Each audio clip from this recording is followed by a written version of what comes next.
Hi, I'm Bob Nystrom. Hi, this is Bo Dietl. Hey, this is Rich Big Daddy Salgado. Hi, this is Don Goodney. You're watching Sports Biz. Sports Biz. Sports Biz with LD.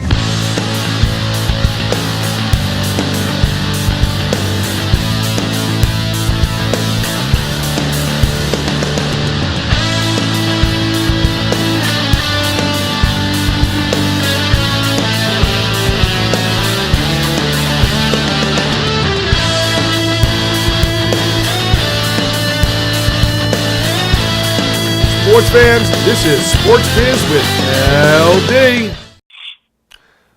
Welcome to Sports Biz with LD. I'm your host, Larry Davis. Brought to you by the Rampart Insurance Group. For all your insurance needs, the RampartInsuranceGroup.com. A1 VIP Entertainment. For all your VIP needs, meet and greets and tickets, VIPEntertainment.com is your place. 388 Restaurant and Lounge, located at 388 Willis Avenue in Roslyn, New York. And Easy Porn Corp, 15 locations throughout the city. You need money on the spot, Easy Porn is your place. And of course, I'd like to thank the Daily Blue for having us on. Let's go right to my guest, a friend of mine who is all over the airwaves and on TV, Marc the Moose Malusis. Marc, what's happening, man? What's going on, Larry? Happy holidays, man. How's everything going, all right? Everything's going great, buddy. Glad you can call in. You know, everyone knows Marc from FAN and SNY. You know, Marc, let's get right into it. Today being Friday, football season, the Giants at 3-9. Is there anything on this team that you could take away and say is a good thing going into next year? Because at 3-9, we know the Giants are not making the playoffs. Yeah, Larry, I think you look at Odell Beckham Jr. I think Rashad Jennings, the concern you have with him running staying healthy, but I think Rashad can run the football. Aside from that, there's not a lot. I think Amukamara, before he ruptured his bicep, I think he was playing up to that first-round draft status when he was coming out of Nebraska. You know, there's not a lot. You always have Eli Manning. I do think there's a severe drop-off in talent when you look at this offensive line and defensive line. They're at where they're at for a reason, and because they haven't drafted well. Some of the free agent signings they brought in have not worked out, and Jason Pierre-Paul has not turned out to the player that many thought he was going to be after his rookie season. Right. JPP had 1 year, so, I'm on the thought process. I got to tell you, I don't re-sign him. He's going to want some big, big dollars, and I just don't see it. I agree with you. I'll let somebody else make that mistake. I've seen guys, and this is a contract year, and he's giving you this kind of a performance. What is he going to give you if you sign him to a long-term deal and give him a big-time signing bonus? Thanks, but no thanks. I have no interest, no part of JPP long-term. I'm one of those, Marc. I like Coughlin. I'm not looking to get rid of Coughlin. I don't think the game has passed him by. I particularly like when he goes into the press conference and things weren't good. He says it. I like the coaches to do that. So I'm thinking, I think Tom Coughlin should stay. What do you think? Yeah, listen, I don't think this is a coaching issue. The question is how close are they in the process of getting back where they once were, right? Which is a playoff team. Now, it's going to be 5 of the last 6 years they haven't made the playoffs. That's the concern when you look at Coughlin, 68, 69 years of age. I think it's more of a talent issue than it's a coaching issue. I don't think he's got a great defensive coordinator in Perry Fuel. I think if he sticks around, that needs to be an adjustment. But I agree with you.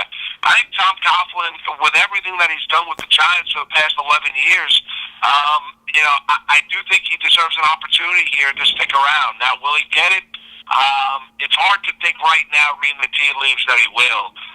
But I think Tom Coughlin can still coach. And the whole thing with Gilbride last year, I don't care what anybody says, and Gilbride could say that, he wanted to retire. I don't believe that at all, that they pushed Gilbride out. Listen, I don't know. Your quarterback throws over 20 interceptions. We can't blame everything on Gilbride. And then you bring in Ben McAdoo, which, I don't know. I look at the Green Bay Packers, and it's Mike McCormick's offense. What did Ben McAdoo do there? But I think they needed to change something with Gilbride because the offensive line was brutal, Larry. So you bring in a guy that the goal was to get the ball out of Eli's hands quicker, right? It hasn't worked for the most part. The offensive line, Eli still doesn't trust the 5 guys in front of him up front. It's a massive, major issue.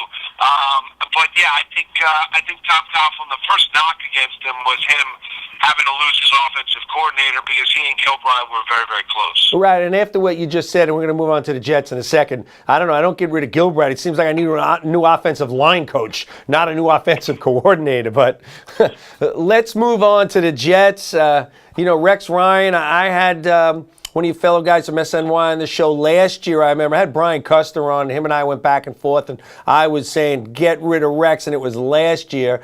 Brian being a little closer to the team with the Jet shows and all the stuff he does, is more of keeping Rex. Rex has to go, and I look at Rex's body of work. Mark, what happened to him? The first couple of years, you love the guy. He gets up there, says everything you want. Hey, Belichick, come kiss my rings. Now, in the last 3 years, I don't even know who this guy is. Yeah, I think he tried to dial it back a little bit, Larry, based on where the team was, based on the fact that Tannenbaum was out, Idzik was in, and I think that's where Rex decided that he was not going to be as boisterous as he once was. Plus, I think realistically he was probably feeling a little embarrassed by some of the things that he had to say and looking at this team's expectations. You can't, Rex isn't going to be the old Rex this year when he doesn't have a quarterback and he doesn't have cornerbacks. I mean, that's the problem. Right. Milner, you have questions about, even before he ruptured his Achilles, whether or not he could play and play at a high level. McDougal, the kid out of Maryland, tore his ACL, was always hurt collegially. So is Rex changed? Absolutely Rex changed. Now I think it's a matter of Rex trying to maintain the peace so that other general managers out there say, you know what, he's going to be a good company guy even if he knows he's going down with the ship. And I think that's the card that he's playing right now, Larry. I think you're right. That's the card he's playing. I don't look at him as a head coach. I think his body of work is shown. His clock management is poor. His selection of every offensive coordinator is poor. Every few years when he says, I'm going to get more involved in the offense, he doesn't. He seems to be a very good defensive coordinator. I don't see him showing he's got the head coach. I don't see it. I don't see what he's done well as a head coach. Yeah, I don't think I agree with you. I don't think he's a great head coach. I think he's a great defensive mind. I think guys like playing for him in terms of game planning, having an idea what all three phases are doing, your clock management. You're right about handling at times challenges. I think there are major issues with Rex Ryan as a head coach that I don't know if he's necessarily going to get better at because he hasn't gotten better at this point in time, and he's been with the Jets 5+ years. And I do remember, didn't a couple of years ago when Herm Edwards coached the team and he was struggling with time management, didn't he bring in a clock management coach or something like that? Do you remember that? Yeah, the immortal Dick Curl. That was the guy that they brought in for Herm Edwards to manage the clock and handle game situations. Yes. Moose, that's why you work every day in the business, and I don't, because I never would have remembered Dick Curl, man. I don't know how you know that. So let's get to Idzik. John Idzik, his press conference 3 weeks ago. I mean, I don't know all the accolades, from embarrassing to you got to be kidding me to whatever you want to say. Should Idzik stay? I would blow Idzik out. I would start anew. Larry, they wasted time 2 years ago. When they decided that either they were going to keep Tannenbaum and Rex together. You can't split the baby and fire Tannenbaum and then expect to get the best general managerial candidate when you had to assume the same head coach. You assume Rex Ryan as head coach.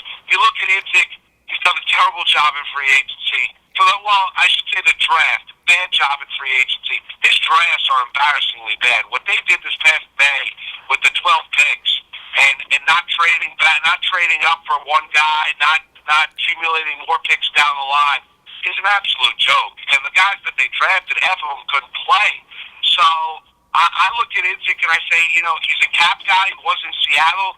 I think if you want to have him stick around and handle the cap, but I'm blowing the whole thing up, and I'm bringing the best guy I can in to run this organization and have him hire the head coach. Let me make sure I got the name right, too. Isn't there Terry Bradway still there with the Jets? It's like some position of... he's their head scout. Head scout. What about him, Moose? Did we blow him out? Yeah, I agree. I would honestly, and I thought Idzik was going to change up the scouting department. And I thought a couple of years ago that maybe Bradway would have been out there, but no, I saw him at a Rutgers game a couple weeks back. He was there scouting with a number of other NFL scouts watching one of the Big Ten games, and I would blow Bradway out, along with Intic, along with Rex. All right, so one last guy. We can't blow him out because he's the owner, Woody Johnson. But is Woody really clueless, or is he just so loyal that it's just hurting him badly? I think he's probably too loyal. I don't think. I think that if you get in Woody's good graces, I think it's hard to be out of Woody's good graces. You'd have to really. You'd really have to do a one over on him in order for that to happen, Larry. I don't think Woody Johnson is completely clueless. I think he's a smart enough man. I just think everybody's got their faults, and I think Woody. You look at Rex Ryan. Listen, Rex is a tremendous character, and looks like a guy that you'd love to hang out with, go have a couple beers at the local bar, whatever it might be. He'll tell you a great story, make you laugh. He's got this vibrant personality that I think Woody wanted to be close to and connected to, and I think Kitzik told Woody Johnson everything that he wanted to hear when he was brought in for his interview as general manager. And I think when you connect with Woody, I think it's hard for him to let go. But I think it's come a point in time where he has to. That's the kind of guy I need as a boss. I get Woody likes me, I'll know I'll have a job forever, and it won't really matter. That would be a really good thing to have, Yeah, that would be nice, right? A little job security right there for LB. I gotta love that, man. Let's move on. With LeBron coming to town last night, let's do a little basketball, Moose. Were you at the game, by the way, last night? I was not at the game last night, no. Would you have gone? Is that like some kind of game that you'd like to go to? You go to the Garden a lot or no? Yeah, I do on occasion. I mean, it depends on my schedule where I'm at. But if I'm in the city and I'm there early for SNY, I'll go down with a credential and watch one of the games, whether it be the Rangers or the Knicks. I try and get down there as often as I can. We're talking to Marc Malusis, WFAN and SNY. Does a great job on both, and I love texting him after he does his I remember what you do on SNY reminds me way back of Saturday Night Live, that point counterpoint. If you remember with Dan Aykroyd and Jane Curtin, you guys going back and forth. That's exactly right. That is exactly right. So the Knicks are now 4-16. Carmelo, really, he is a top 5 player, there's no doubt, just stinking up the place. Last night, I think I saw the box score. He was 4 for 15 or something horrendous. And at a time when the Knicks had a shot to beat Cleveland like they did opening night, Cleveland wins. No, terrible. And Larry, the interesting thing is that you can analyze this team's roster and point out the deficiencies, and there are many. The one thing that you need from Carmelo Anthony is I need Melo to hit shots. I need Melo to be an offensive star. I need Melo to go out there and give me 25-plus points a night. That's what I need from Carmelo Anthony. That's what I'm paying him to go out there and do. I know what he is. I know what he's not. He's not the best all-around player in the world, all right? He's a great, exquisite scorer. He's got to hit that shot late against Cleveland last night. You can't be going out there when LeBron and the Cavs are coming into town and go, just giving me 9 points on 4 of 19 from the floor. That is just absolutely brutal, Larry. Brutal. And I'll tell you, using Carmelo as an example, we'll get to a couple of the other Knicks players in a second. Can anyone go up to the microphone, Moose, and say, I did it for the money? Come on. Carmelo's sitting there going, I was thinking about Chicago. You weren't thinking about Chicago when the Knicks can give you $30 million more. Give me a break.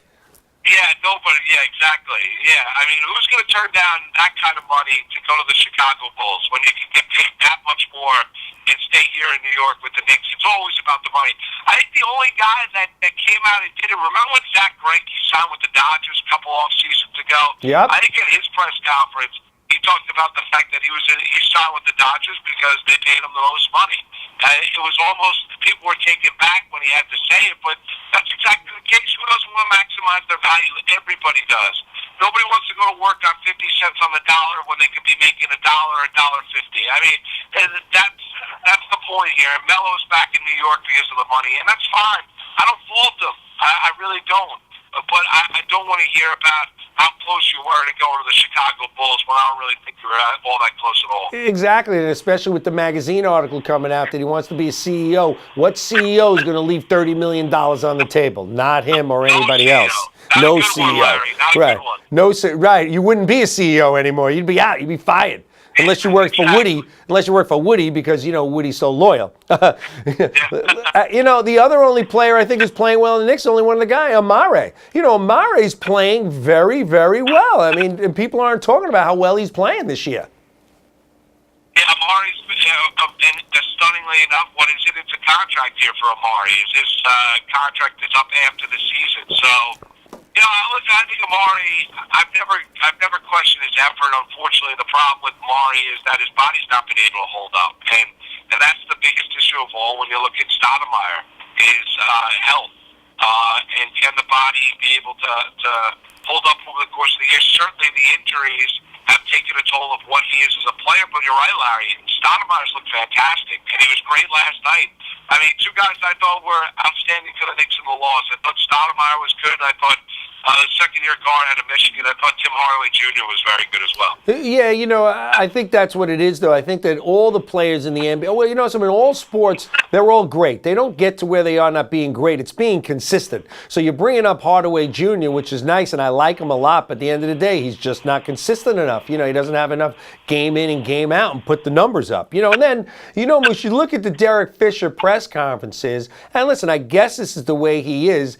The guy still hasn't gotten mad. I mean, he's 4-16. His team just doesn't play hard, I don't see. They don't play defense. And he hasn't kicked a chair, yelled, screamed anything. Every press conference, you wouldn't know if he won or lost. You know what, I just don't think that's who he is. Yeah. I don't think... I think sometimes it's interesting, and there was always those Met fans screaming and hollering with Willie Randolph that he wasn't the kicking and screaming guy. And Willie had his faults otherwise as a manager. We know that. But that's not his personality. Fisher's not going to be that fire and brimstone guy. But Larry, I'll ask you this.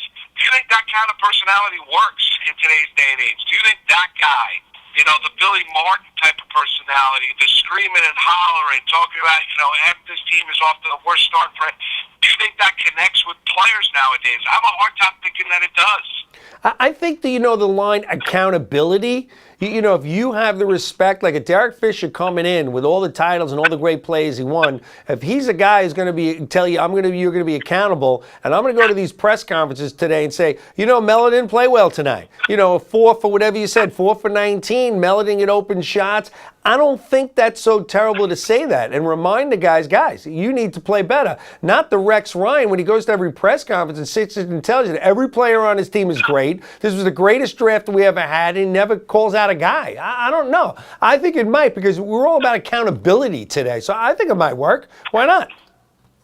Yeah, I don't know. I mean, I don't know if it would work in full doses, large doses, but maybe in a couple instances over the course of the year. Here's the problem: is that you can't go out there and scream and holler about a team if you realize what this team exactly is. And I think Derek Fisher realistically looks at this team and has an understanding, talent-wise, they're just not that good. Yeah, they're just not that good. And then the last thing on the Knicks with the Phil Jackson thing, I don't think it matters if Phil Jackson's in the building every game, in his office, or in California. The guy is just so brilliant in this game and in this world. And, of course, the first year in, we can't say he's not a great executive. I think people have made a little bit too much that Phil was in California last week or he's not there at every game. I don't really think it matters.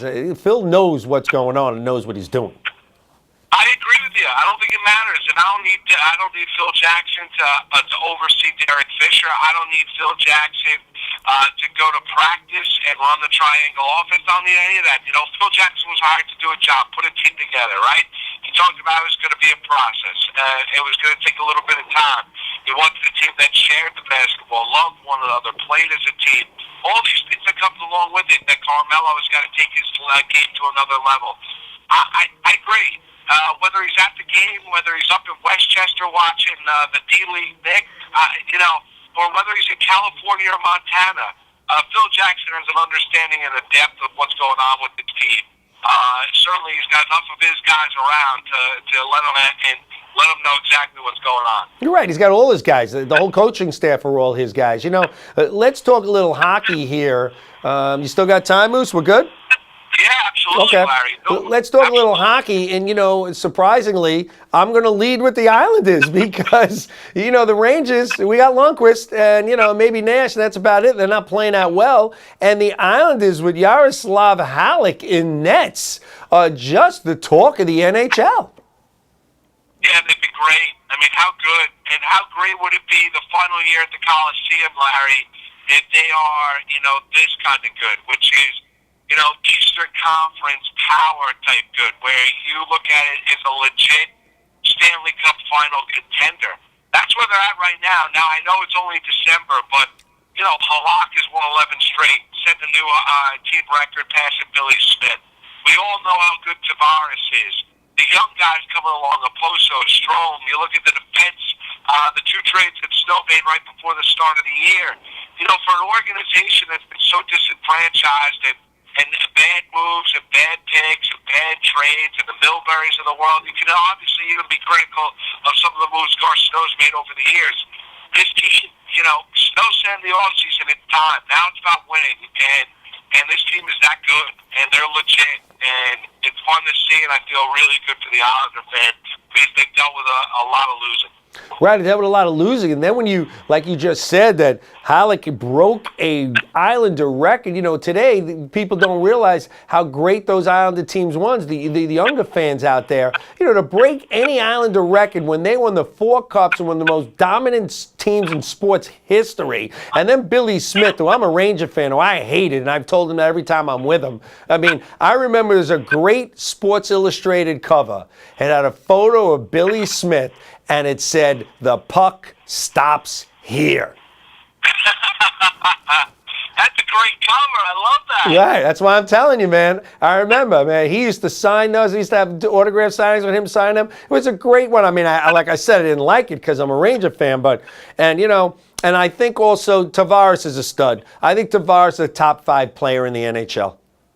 I'd agree with that. I totally agree with that. Makes guys around him better. I think he's a clutch guy. Obviously, he fills up the stat sheet with the goals and the assists. He's not good of a player. They really, when he fell, when they drafted him, they drafted a guy that maybe we're going to look back 10 years from now, the guy that really transformed that Islanders franchise. Obviously, moving to Brooklyn a year from now, maybe that's the guy, Larry, that you say, okay, that was the sign. So the Tavares pick really was the sign of things ultimately changing for the Islanders. I think you're right. I guess let's move to baseball real quick with the few minutes we got left. The Yankees, when the Yankees go out there and say, we are not spending, we're going to be on the sidelines, you know what that means to me, Moose? They'll be spending a lot out of nowhere. They're going to sign Lester and Scherzer and just go crazy. That's what I think is going to happen with the Yankees. They can't sit back. Well, I don't know. What you say is right. Whenever the Yankees say they're not going to spend, they spend, right? Right. And sometimes they've talked about spending and they haven't spent. So it's like they almost throw out there the complete opposite of what they're about to do. I don't know if they're going to sign Lester. I think there would probably be more inclined to sign Scherzer than I do think John Lester. It's great the trade they made today and get Didi Gregorius from Arizona. Now they got themselves a shortstop, a guy that can go out there and pick it, and a good defensive player. So that's a good trade by Brian Cashman today. I've got no issues with that whatsoever. But the Yankees' problems, Larry, are bigger than just one player or one guy. They need McCann, Teixeira, Beltran. They need basically four nights of that starting lineup to bounce back and be productive offensive players. The guys that are going nowhere, the return of Alex Rodriguez. There's a lot of bloated contracts, bad deals, underperforming old players on this team that they're going to just have to wait and bide their time because that's the only way they're going to get out from underneath it. They're in big trouble, Mark. There's no doubt about it. What the problem is now in baseball for the Yankees, you just can't buy every player. Everybody's got tons of money. So that party's over with. I don't think all these players saying, I got to wear the pinstripes. Yankees are in a lot of trouble because of the way they're built. They need to win. 2 years in a row not making the playoffs. There's only one word, buddy. unacceptable in Yankee world, the way they built it. And I'll tell you one other thing that I said about this since they made the sign, the Jacoby Ellsbury signing, right? When I hear a player is making $20 million a year or more, there's only one word I need to hear after that. You know what the word is, Mark? What's that, Larry? Superstar. And he's not. No, he's not. He's not. He's not. And Larry, that last year, when that signing came down, I think that was the most stunning thing. I was surprised. They gave him money that was basically comparable to what they were offering Robbie Cano. And we all know this. Who's a better player, Robbie Cano? A better hitter, Cano or Ellsbury? Better player, Cano. Right. And they were offering basically the same deal to Robbie Cano that they gave Jacoby Ellsbury. That's what probably ticked off Cano's camp, but I agree with you. I think Ellsbury's a nice player. I think at times, a couple years ago with the Boston Red Sox, I think he showed you to be remarkably clutch. Aside from that, he's not worth the money that they gave him. I was stunned that they overpaid for Ellsbury as much. So was I. And the last thing I'll say on the Yankees, then we'll just move to the Mets, and then we got to jump, is, Brett Gardner is, for a third of the price, does pretty much the same thing as he does, just doesn't hit as many home runs as he does, Yeah, you're exactly right. But Gardner's one of those Girardi guys, one of those glue guys. Yeah. He does a lot of different things well. That's what Brett Gardner does. And one last thing, let's just go to the Mets. We got about 2 minutes left, with the Kadire signing. This is what I got to tell you. The Mets with this nice pitching, DeGrom, Harvey, and everything. One last thing before I let you go. Nelson Cruz only get 4 years, $68 million. That's it. Nobody else wanted him. That right-handed bat, if he would have came to the Mets this year, the Mets could be the talk of baseball. Yeah, the problem with Cruz is that he had the PED use in the past, and he's 34 years old. You think of Nelly Cruz and you say, all right, he's 28, 29, maybe. No, he's 34 years old. So, Cruz gets that kind of money, and certainly a better deal than he got offered last year, where he signed with the Baltimore Orioles for the 1 year, $8 million. But you give him credit; he bet on himself, and he won the 40 home runs, 108 RBIs. He was great last year for Buck.